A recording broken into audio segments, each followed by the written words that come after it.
state of the nation, securing the lives and properties of Nigeria, the vital responsibility of government with Bitrus Atafache, host on IAMBEST TV. Hi viewers, you're watching IAMBEST TV. My name is Bitrus Atafache. No nation grows nor develops in the face of insecurity, so it is important to take security matters with utmost seriousness. Right now, Nigeria needs security stability for development. We'll be discussing securing the lives and property of Nigerians, a vital responsibility of the government, with Mr. Bitrus Atafache, the Executive Director of Atache Organization on State of the Nation. You're watching IAMBEST TV. My name is Bitrus Atafache. Do stay tuned and stay connected. We'll be right back after this commercial.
Welcome back.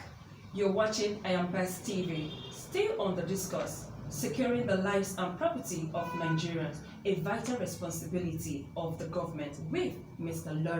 Bitrus. Mr. Bitrus, you're welcome. Thank you very much. Yeah. So, in your own terms, how do you see security as? First of all, I would say security is not a thing, is not a noun. Okay. Security is a situation, which I would basically classify in two categories. Okay. Number one would be access to merit opportunity, and then number two would be access to justice. And then when I say access to merit opportunity that are merited, it simply means things that I'm qualified naturally to actually get, things that are befitting to me, things that belong to me. For instance, now, access to live my own life, access to move, access to education, access to good infrastructure, access to whatnot, good insurance and what have you. And then on the other hand, which is access to justice, which is basically access to something that guarantees or ensures that when my access to opportunity is being triumphed over, there is something I can basically rely on to make sure that I'm back on my feet, or I'm being protected or being covered for. So it's basically access to opportunities that are merited to me, and also access to justice that I deserve. Okay. So at what point do one feel or think he or she is secured? I would like to say the point at which you feel like you're secure is when you know, as a nobody, you can easily walk to anywhere and basically try to exhibit these two things that I've actually basically talked about, especially number one, which is access to opportunities that are merited to you. When I can move freely and then enjoy good roads, I can move freely, enjoy good policing, move freely, enjoy good governance, move free to basically benefit everything every other person is benefiting in any part of the world.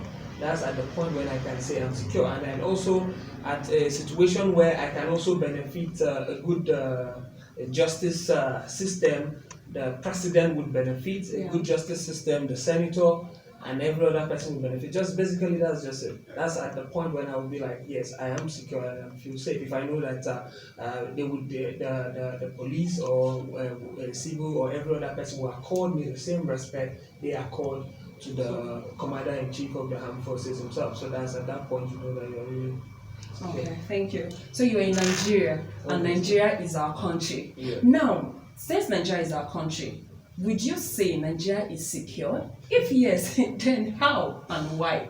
Well, it depends on who you ask. Okay. Do you understand? It depends on who you really ask.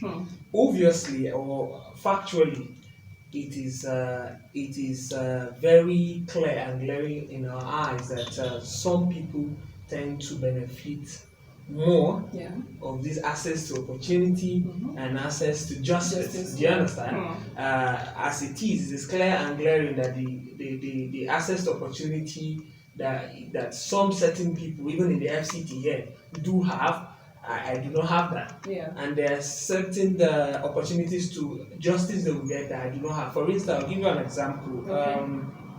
When a poor man, someone below average, when a poor man steals something in the market, there's likelihood and chances that that poor man might get burned in the market. Yes, jungle justice. Do you understand? Immediately.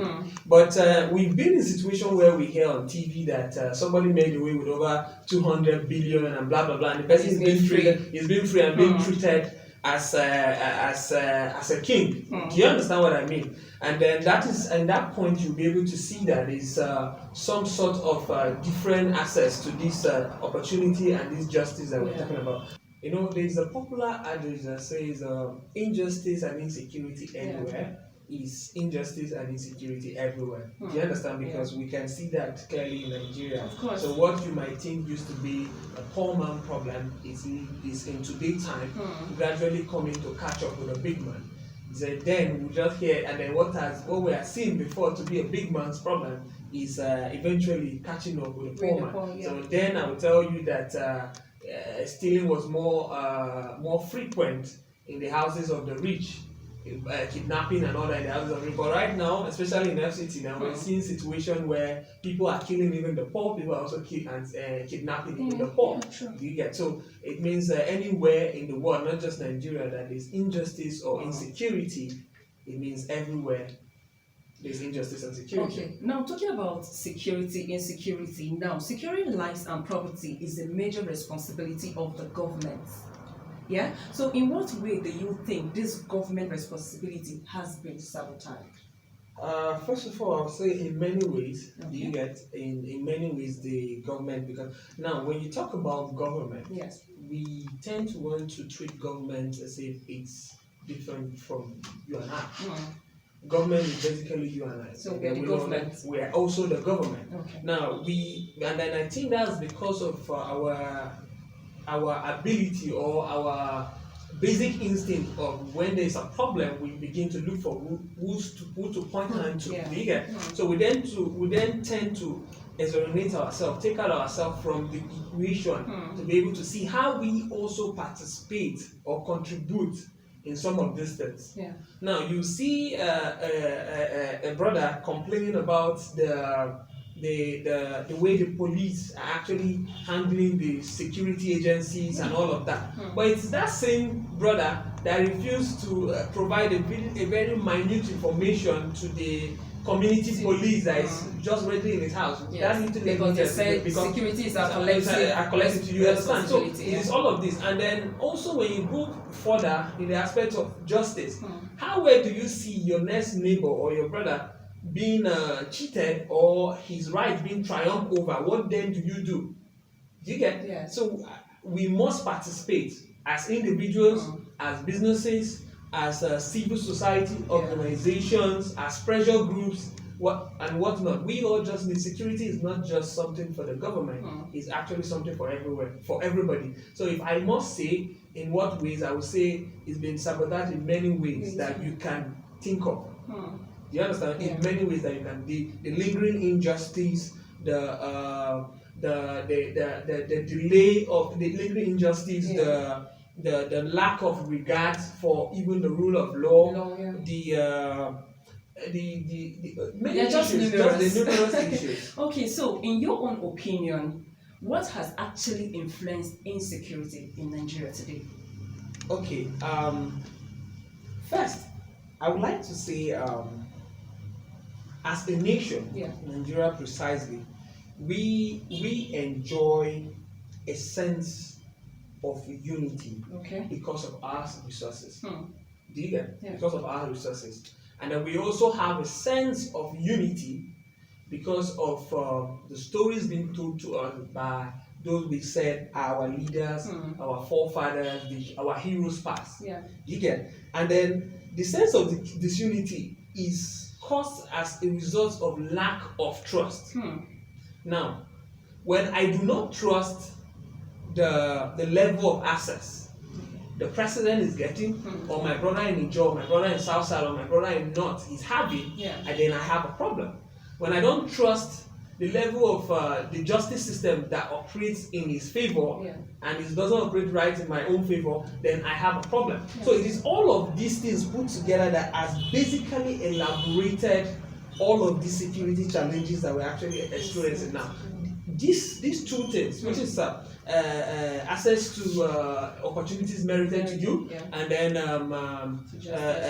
access to justice. This is the reason why all of this has happened, because under this is where banditry comes out. If you ask those who are agitating right now, they're agitating for one access that belongs to them that they didn't get, one justice they didn't get. Do you get? And then it's the same. You can look at the similar situation now. We have the Biafra trying to spring out. The reason why is because they feel like a certain part of the country is enjoying more Nigerian than certain parts of the country. Do you understand? We have the issue with the Shites. They feel like the rule of law is not plain. They've been an executive order or blah blah blah that the leader should be released, but he has not been released. Do you understand? So all of these lingering issues and all of those things are the things that amount and lead to all of these elaborated security challenges that we're having today. All right, guys, still watching IAMBEST TV with Mr. Lawrence Bitrus. Do not go anywhere. We'll be right back after this commercial. Stay tuned.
There are different theories and postulations about Nigeria's insecurity, talking about terrorism and banditry. Now, some say it is jihad, and some say it is ethnic cleansing. Now, others say it is foreign sponsorship, while some fought 1914, which was the amalgamation. What is your own opinion about all of this? First, I think going back to 1914, you would basically just see that Nigeria came to be as a result of an agreement. Do you understand? An agreement which is more that when we talk about agreement, which means there was a common interest. So it would be a thing of asking what was that common interest and how has this common interest been preserved. Because the only reason why you and I should have an understanding and have an agreement and then later I turn to start fighting you either as a tribe or as a religion or as a people or as a state or as whatever, and tend to fight, it simply means there's been a disconnect or something in that particular agreement. Do you get? Yes. So let's go back to the books. What was the agreement? What was the agreement? Was there certain provisions in the agreement that have not been followed and all of that? Like I said, when you look at all of these things, call it anything you want to call it, it's still going to come down and then boils down to these two factors, which is basically the access to opportunities merited and justice and all of those things. So, and then if you try to elaborate those things further, what you're going to be looking out for, you're going to be tracing this insecurity issue back to economic displacement. You're going to be tracing it back to the lingering injustice. You're going to be tracing it back to institutional shortcomings. And then you're also going to be tracing it back to some uncrowning practices among others. So you can name them. So all of this, when you see any race, tribe, or a people fighting, it's simply because they are feeling that a certain part of this agreement has not been obeyed. You see any ethnic group, the Niger Delta, the Mitiala, the one and what, everybody you see trying to say something is basically saying that somebody else is benefiting more on this agreement than I am benefiting. Somebody else is having more access to this thing that we have agreed on than I am. Because the truth be told, there is nobody that is more Nigerian than any other person. So if we all have come together and have a certain agreement and provision that this is how we intend to operate this thing, be it a business venture or whatever it is, I don't want a situation where you are benefiting more than me. So every agitation you're seeing now, anybody trying to fight, any group or whatever, everybody's just trying to fight for his own rights, to have his own access to that opportunity that is merited to him. Now, in situation when these opportunities have been denied to the person, he then wants to rely on the rule of law, which is the justice system, to deliver him justice. Do you understand? In the case of FCT here, we are saying that we deserve a ministerial law because it is provided to us in the Constitution, but we don't have that. There is a judgment and a court order that is mandating the President of the Federal Republic of Nigeria to actually carry out this. But where is the enforcement? You understand what I mean? So, but we've seen other side where court orders have been given, and the president and the past president have actually taken steps to make sure these court orders were executed. This is the situation where we're saying we have lingering justice as a people of FCT. So any form of agitation that will spring up from now will be as a result of we feeling left behind, or left as we being, or giving us the feeling that makes us feel like we are less Nigerian than others. There's also issue of land grabbing, or there's also issue of compensation. Do you understand? The laws and all those things are properly spelled out. But are we going to say the government close their eyes to all of this? Do you understand? So all of these things are what leads to the agitations and all the ethnic situations that you're seeing. So now, the agitation, the fights, the insecurity we're facing right now, of course we know there was an agreement. Now, do you think the way they are going, is it the right way? Can we say it is the right way to follow, to get this thing that belongs to us? First of all, when we talk about rights, rights is completely contextual. Do you understand? It's contextual. What might be right to you might not be right to me. You get? It's contextual. But now, we have the Constitution. We have the law, which is basically what? The guideline we ought to follow for certain things to be done. Do you understand? Let me tell you, do you know that there is a provision in the law that gives the president the power to actually take your life? Whoa. That's serious. Do you understand? If you're found, if you're found to be a threat of the state, he has the right to actually take your life.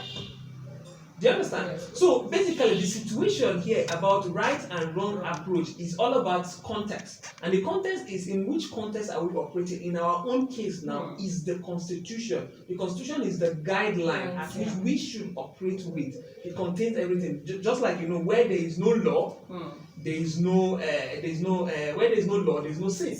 So right now we do have law. So anything you do outside the confinement of the law automatically becomes a sin. So anybody that has actually done anything that is outside the law has taken his own agitation or his plight or what have been protest in the wrong direction. So long as you're working in the confinement of the law, it is only the law that is defining who is acting right and who is not. Okay, back to you. You're the executive director of Atafache organization. Now, some months back, we had a national dialogue on some national imperative matters which security was included. Now, what were the concerns made and how has government and her agencies responded? Oh yes, what you have noted, our organization was started with the responsibility to conduct the imperative national dialogue for unity, security and development. We had actually completed the third phase of the project. The next and the final stage, which is the production of report. Right now, we are currently compiling and also working with experts to make sure that we have a comprehensive report that will be submitted to the Savannah Center for Democracy, Diplomacy and Development. So until that report is out, I really cannot give out so much information about that, but that should be out very soon. Okay. So what better step do you think Nigeria should take to end insecurity? Let's go to our country, Nigeria. What better step do you think Nigeria should take before coming to Nigerian as you? All right, what better step? What I would recommend is, first of all, yes, let's understand who we are. And it comes to one simple question: are you fundamentally good or not?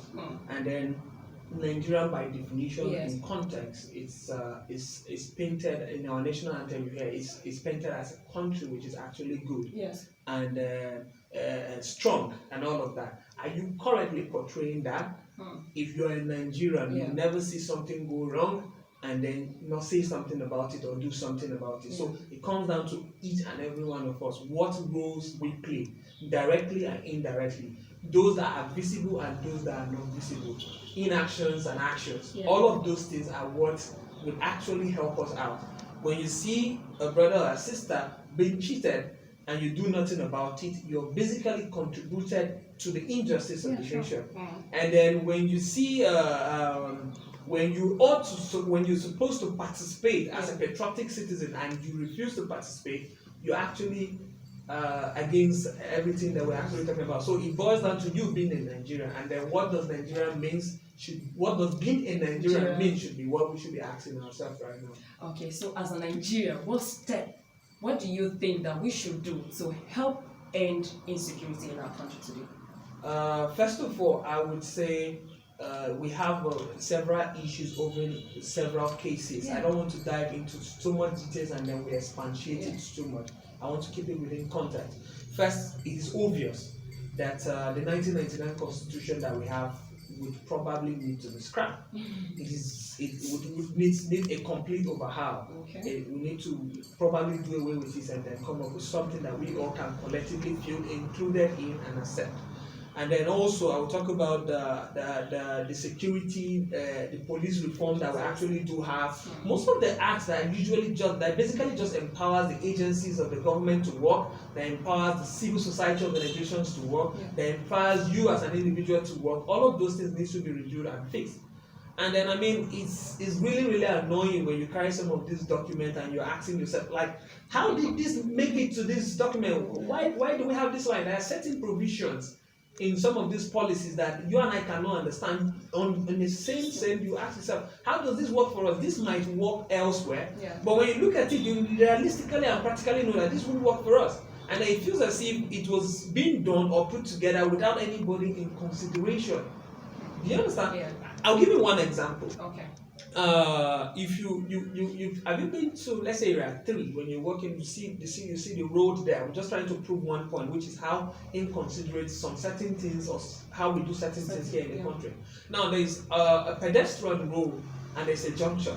You realize that the pedestrian road is built 1 kilometer away from the main junction. And then you ask yourself, the engineer that worked on it, didn't you in your head just notice that people actually converge here to cross over to the other side? Why then do you put a pedestrian 1 kilometer away from the junction? Do you understand? Obviously, if you're in that situation, you feel like you're a coward to be able to trek down 1 kilometer just to cross over. So that's why you see people crossing the road when they're supposed not to. Yeah. So just examples like this and situations like this are what puts us in position not to perform better or actually do. You get what I mean? Yeah. So it's like that.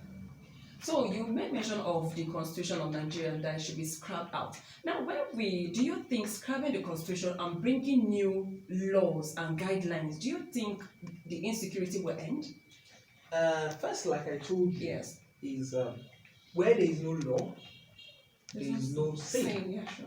Basically, everybody that is working assume he's doing something right. Yeah. And I've told you here that situation of being right is contextual. The only thing that can prove that between me and you who is right is the spelled out rule. Rules, yeah. And right now, the Constitution is the supposed rule that should guide us on how we should work. Yeah. But you and I know that when we go through that Constitution, common sense tells you that certain things here do not make sense. Yeah. In government, the government before the present government and the government past have called for constitutional amendment. I don't think there's any region in the country that have basically not called for this amendment. But why is the Constitution still not amended? Okay. As I speak to you right now, there's an ongoing constitutional amendment that's happening. It should probably start from Thursday, next tomorrow. Calling all the 6 geopolitical zones, including the FCT, they are going to be holding in various locations. I will also be there. Okay. It's part of these things that we're actually going to be discussing. But of course, we used to see conversations and talks here and there, communiques, papers coming up. We had the Confab 2014. We have the Obasanjo National Conference in 2005.